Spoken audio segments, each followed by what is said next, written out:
What's up, guys? It's John Dominique, the Soul Proponent, back at you with another video. Today I want to discuss the Bible and just explore the tendency for us to use the Bible as another item to hang on to for our own self-worth. I think the Bible is a great, wonderful tool. There's a lot of great insight in there, and it's a great stepping stone, but ultimately it's the thing that the Bible points to that is the most important thing, and that thing is the substance of God, which is known as the human soul.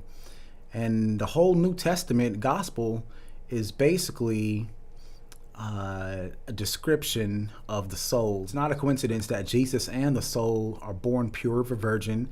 It's not a coincidence that Jesus and the soul are both miraculous in their properties. It's not a coincidence that both Jesus and the soul are rejected and buried. And it's not a coincidence that Jesus and the soul still live. It's a radical new perspective to our relationship and the Bible once we are aware of the soul as our true identity.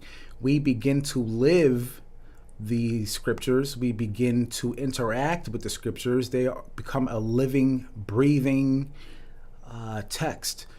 This is something that has to be experienced, and it's actually necessary to experience this for our own well-being so that we know the truth. We know that we are one with the truth. So again, the Bible is a great tool.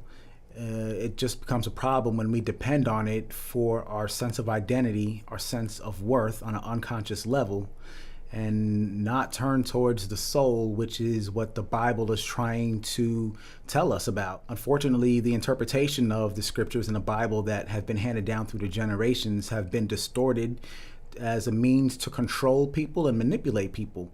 But the truth is, there's nothing more important than the soul. And if we think it's more important to control something or someone than it is to be one with the soul, then there is our downfall. What I'd like to say today is that the Bible is a great tool to be used as a tool when it's necessary, but when we're done with that tool, we can put it down and we don't have to attach ourselves to it. And it becomes a problem when we do attach ourselves to it. It's the same thing with the mind. The mind is a tool to be used at certain times, but if we're attached to it and we're identified with it, then it becomes a problem because we're identifying with something other than our infinite, eternal soul. John Dominique, the Soul Proponent. Peace.